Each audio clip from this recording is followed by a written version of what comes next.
Thank you for joining us.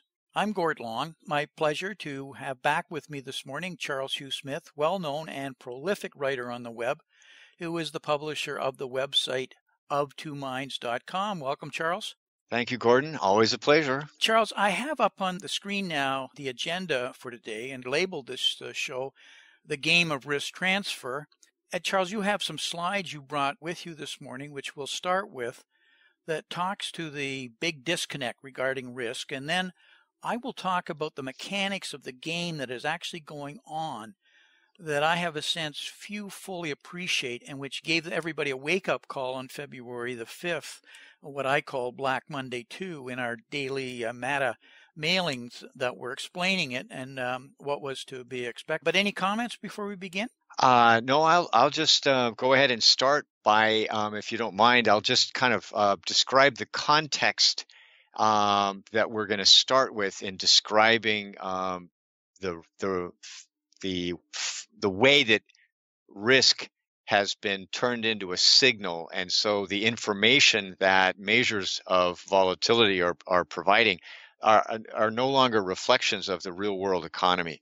And so I would start by saying that the stability that we've seen in the last few years is completely artificial. And we have a slide here called the correlation of asset prices, central bank balance sheets, and the decline in volatility. In other words,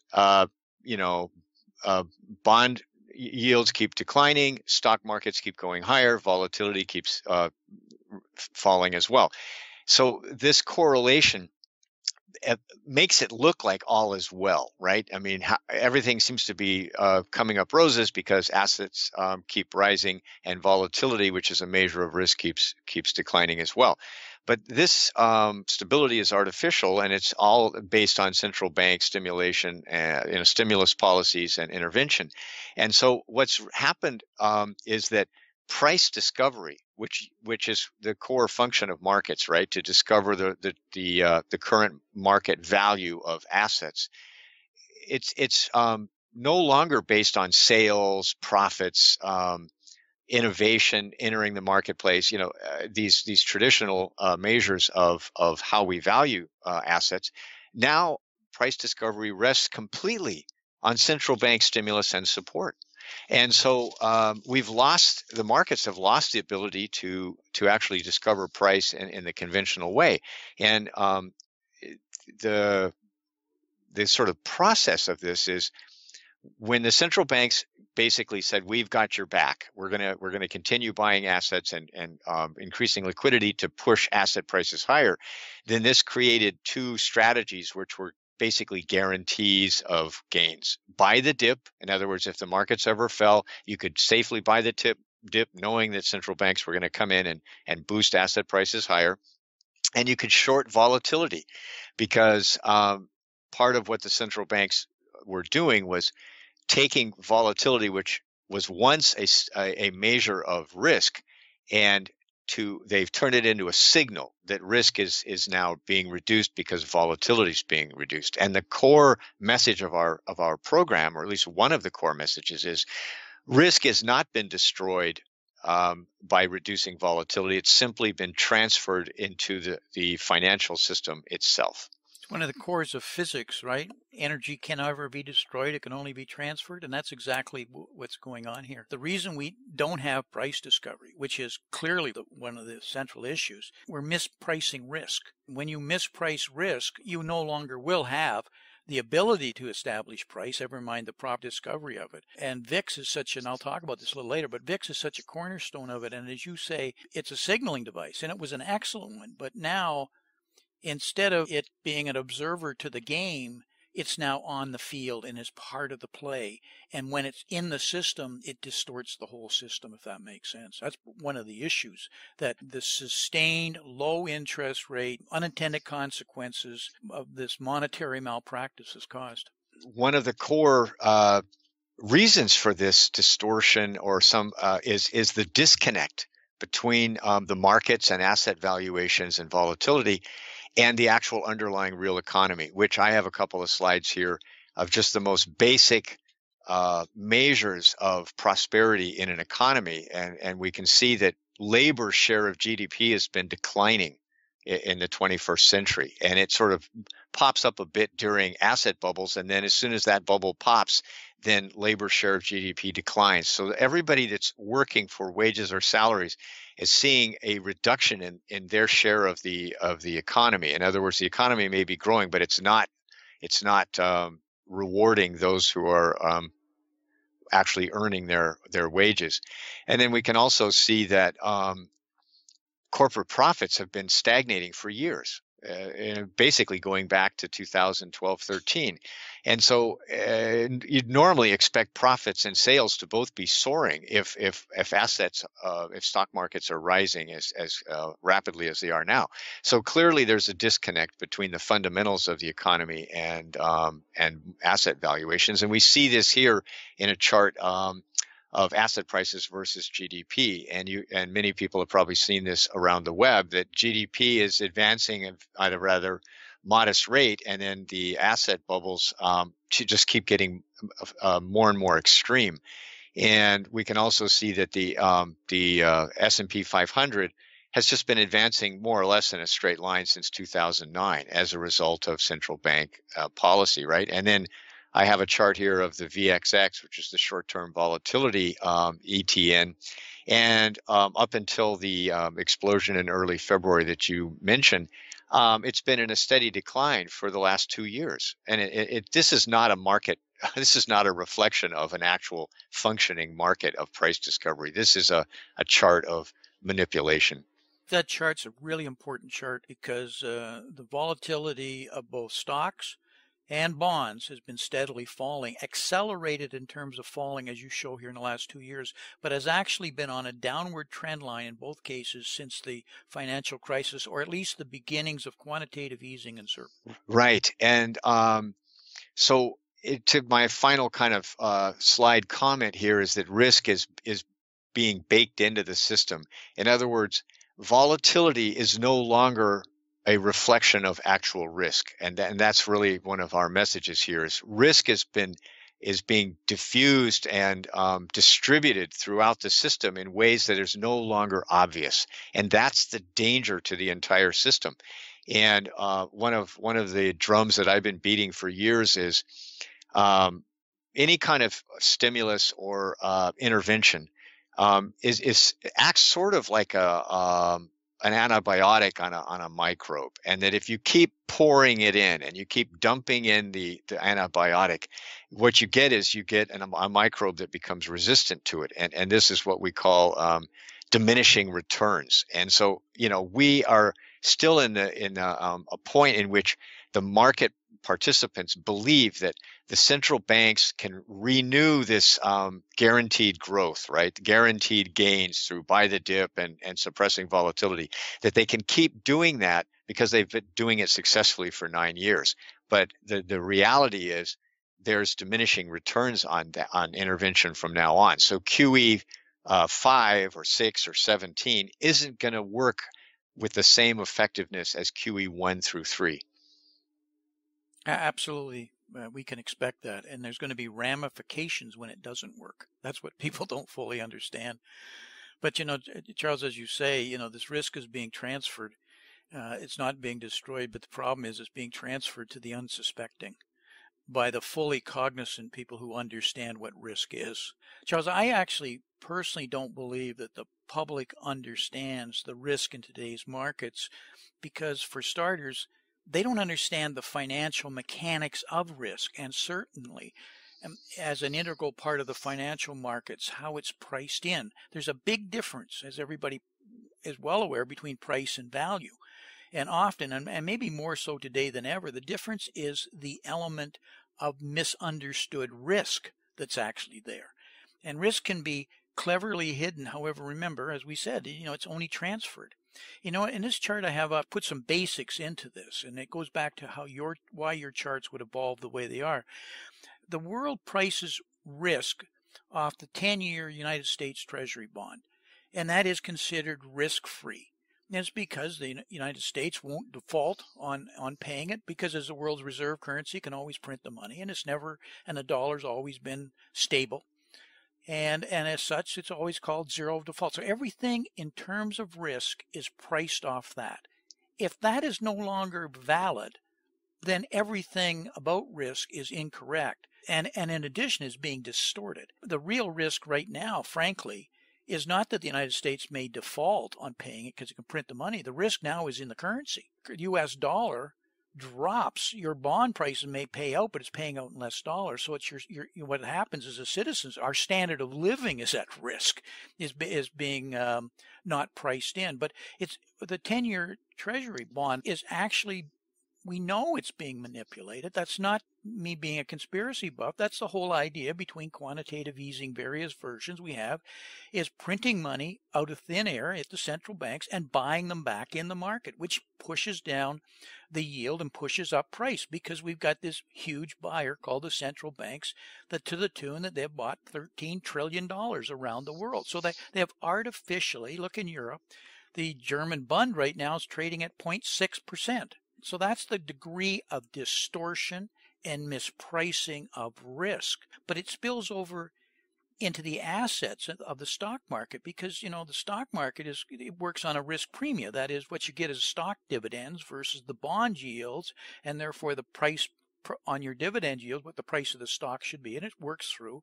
There's a relationship, but the relationship on stocks is priced off the options pricing or volatility, what they call the Black-Scholes model. And so the pricing of these stocks today is not really about their value. It's about their volatility. It's about the kind of beta and alpha against various indexes that you can perform. And so what's happening, and I got a definition of alpha and beta here, that all these managers who are creating strategies, how they're measured off various indexes. But if you start to have sub-indexes that you can distort, your earnings and your performance is dramatically better. And that's what's already beginning to happen. What do I mean by a sub-index of an index? The FANGs and the NOSH stocks, for example, have been dramatic performers, but they're part of another index.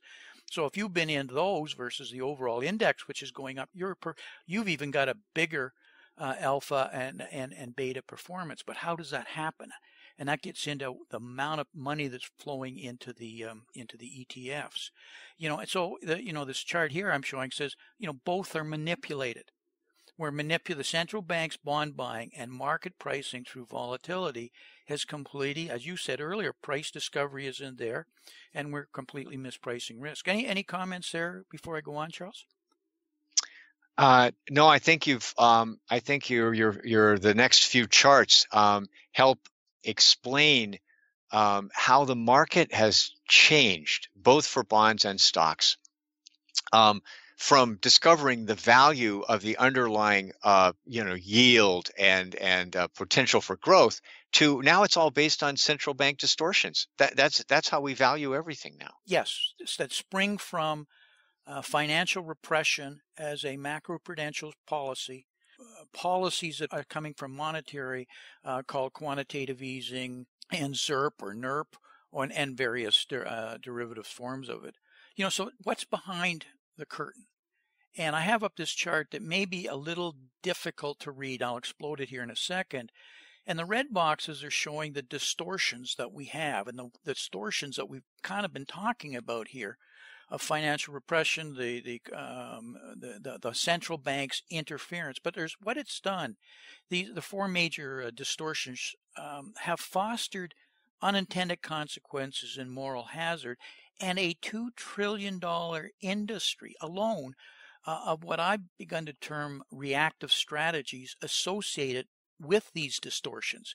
And these are strategies that function based on the pricing of volatility. There used to be, as we talked about, a time when assets were priced off their value. Today it is more about their volatility determining their trading price. And the volatility trend since 2008, as I mentioned, has been steadily down in equities and bonds, and recently reached historic lows, both on an absolute level and the duration without even a spike. We were into unprecedented numbers of days without even a 1% move in the markets until February the 5th just passed, what I refer to as Black Monday too, when that kind of suddenly woke everybody up. And what this has created is what I'll call a self-reflexive control loop. So far it has been positive, but it will reverse. That is a fact. When this occurs is the only real question we can ask. The chart here is too small, so I got a little larger one that looks more closely at the distortions. And number 1 and 2 we've talked about. But number 3, buybacks, and 4, I don't think people fully appreciate, because we know that the corporations have been buying back their stocks for the last 5 to 7 years. Dominant. They've bought $3.8 trillion worth of stocks. They've pulled those out of the market. So what's happening is the float available on the stock market is getting smaller and smaller, which makes things somewhat easier to control. And it should actually make it more volatile, but it hasn't. So what it's become, it's because it's become any buy on the dip, the amount of money that comes in from the buybacks all guarantees it that you should buy on the dip. And that's so far has been what's been going on in the market, and one of the key drivers of reducing VIX in the equity markets. But because we've had reduced IPOs. I remember in the .com we'd have 5, 7, 10 a day. When was the last time you've heard of an IPO, Charles? It's been a long time, right? So we're not putting more stocks out. There's very few secondaries to explode the pool, the overall pool. And then what people are also completely missing is that private equity, the top 4 private equity groups now have $1 trillion that they're buying companies and taking them over, loading them up with debt. Everybody knows the private equity strategy. And I had from fairly reliable sources that of the S&P 500, private equity now either owns or controls, because they're still private, there's still stocks out there, over 250 of them. So this private equities, they don't dump those shares until they've loaded them up with debt and the stock price is going. Then they start to sell them out or merge them. So what this has done is it's reduced this pool, which is effectively taking a lot of the volatility out of the market. And the moment that began to happen, all these reactive strategies I referred to happen. And also then there's this massive movement we've seen from actively managed funds to ETFs, which is passive investing on the index. And if you recall in one of the previous slides, all of alpha and beta and all of this are based on indexes. So all these ETFs are in various indexes because they're performing, and it feeds off itself. It becomes like another buy on the dip. This chart shows the reactive strategies here. These reactive strategies have been profiting and supporting low volatility, shown here at the top, and moving it to even lower volatility at the bottom, because each of these feed off themselves. The game of shorting volatility is so large that insurance and pension plans have been spiking their returns by employing various numbers of these in different ways, the strategy shown here.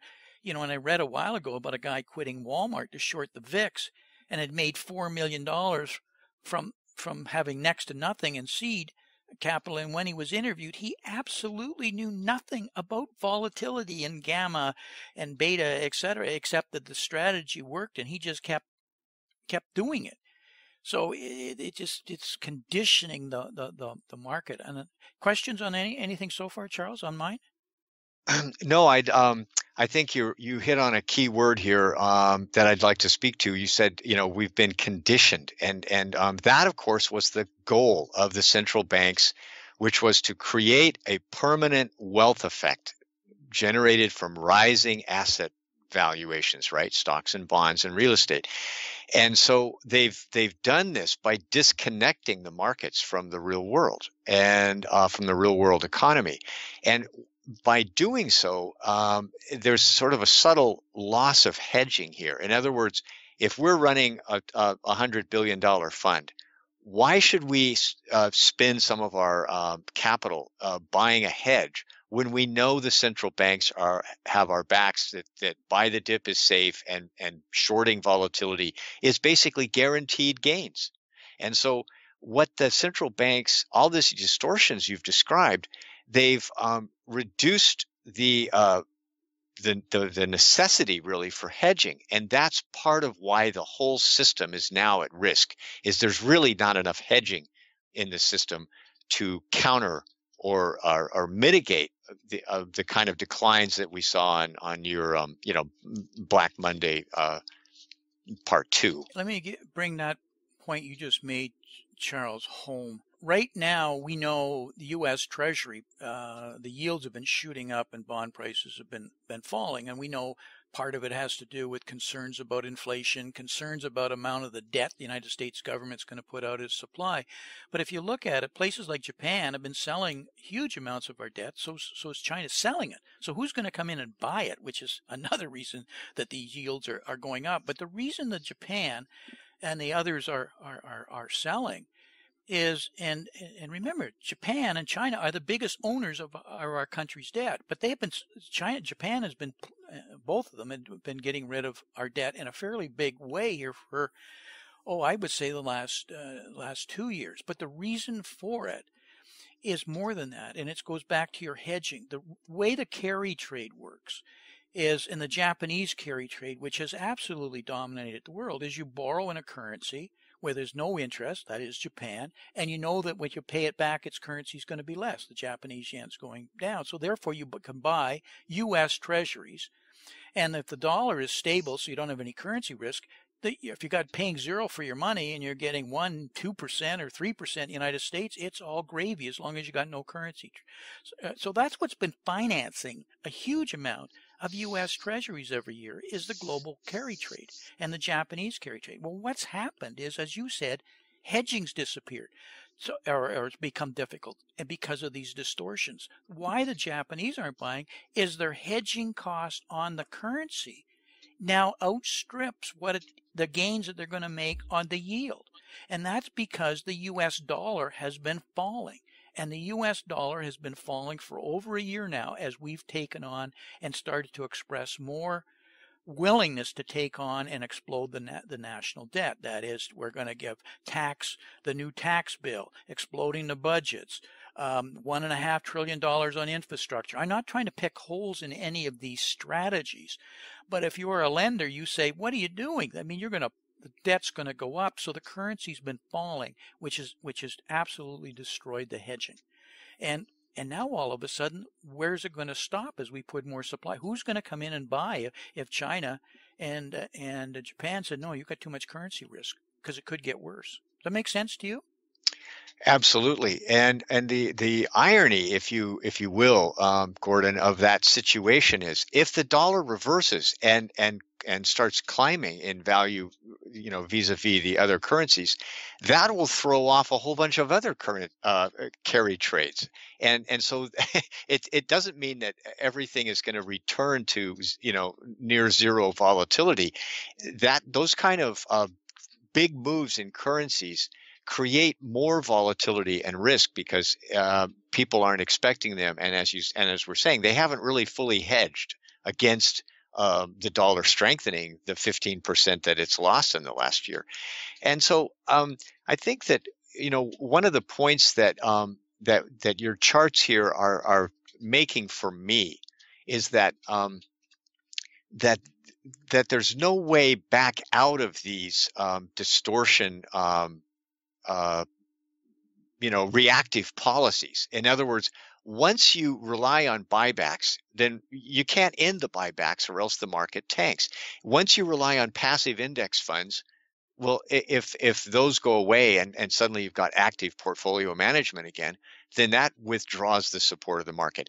Once you pull out all the guaranteed profits, or at least until recently guaranteed profits from shorting volatility, then that disrupts the market. And so we've gotten to this extreme fragility that if any one of these reactive strategies is withdrawn or fails, then the entire economic or financial global financial systems at risk, in the same way it was in 2008.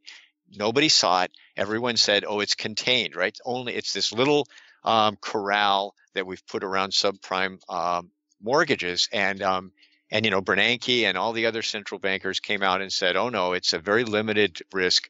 But what the reality was that when you set up these kinds of domino effects to guarantee gains, when any one of those links blows up, it takes the entire system down. I have up the chart with the reactive strategies, and rather than going through them, but you made a really good point. In when this reverses, the top one, shorting volatility, is pretty straightforward. Okay, and as long as it's going up, you got a problem. And on the short, you can cover it and you can adjust. But what's happened after February 15th? The level of VIX is now higher. And what that begins to do is all of the ones below that, risk parity, value at risk, rebalancing, they have to readjust for a higher VIX. And so what's happening now is that is in the process of washing through. So you're starting to see the LIBOR OIX shoot up dramatically. You're starting to see the junk bonds and the high yield shorting in it, the level of shorting that's moving into that particular space, which says the credit market itself is now starting to react to the repricing of VIX and the repricing of the volatility. This is more dangerous because now you're moving into a much bigger, it's not a $2 trillion market. You're starting to affect the entire global system. And I have up here a chart that says who's holding the hot potato. And this chart really breaks down these strategies into two groups along with share buybacks as a separate third reactive strategy. And you can see here how large some of them are. The top of the pyramid are explicit short volatility short volatility strategies or strategies. And it's fairly large, but it's small potatoes. The middle tier are the ones that have to adjust to it, and they're implicit short volatility strategies. They're tied to it, and it's much larger. But the third tier is this one we're talking about, share buybacks, which are effectively have been putting a floor under the market, and by doing this are effectively, as we said, reducing volatility. What is happening is that each layer has been feeding off the preceding lower tier, and but the thing that drove it, these distortions. You can see here I got little explosions because the key drivers have now, distortions are reversing. Central banks are reversing their policy. They're either raising rates, slowing their EU in a form of a taper like in the EU. A US is going, not only raising rates, going to normalization, but the central banks are removing themselves from the party, minimally reducing the rate. And then you've got buybacks where they're facing higher lending rates, they're falling cash flows, their credit ratings are now exposed because of the debt levels that they have, and they're buying stocks at even a higher price. They can't keep doing it minimally at that rate. So I say it's much more serious than at that rate in both cases with the central banks and buybacks, but it's always the first derivative. It's the rate of slowing that's the problem. And what happens when somebody starts to make moves on these passive ETFs? Because the whole reason you buy an ETF is so you can hit a button and sell a basket instantaneously. You know what would happen if you want to know what global liquidity, if people started selling their ETFs in mass. This would be like 2007 financial crisis when all of the CFOs, when we broke the buck, if you recall, with the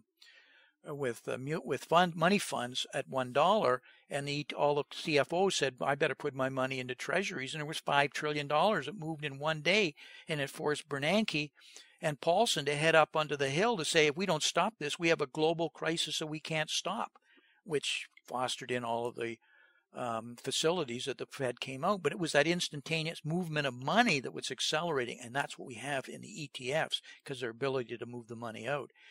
And so who's holding the hot potato here, Charles? I did a whole video which is up in Macro Analytics called "Powering the ETF." I think it was back in October, saying the crisis is going to stem from the VIX, and that's what we've been talking about here. But it's going to quickly and start to move into the credit markets, and we're already seeing that today, and the junk bonds. Now the market, now we start to get into the junk bonds. We're talking trillions and trillions of dollars. And if that starts to shake, it's like when Enron starts to shake, you'll get margin calls or we're so over leveraged. And whether it's market calls or leverage getting more expensive, and if that starts to pull in, it accelerates. And of course, all of these, there's ETFs, reverse ETFs, double ETFs that are controlling a lot of this or bidding it up, or bidding up's the wrong way to say, are playing in this particular space. And for some of us, remember a number of financial crises, and I was around in 87, etc. The one thing that's common to them all is liquidity disappears in a heartbeat. It's the thing you don't expect, and suddenly you think you can sell it, but there are no buyers.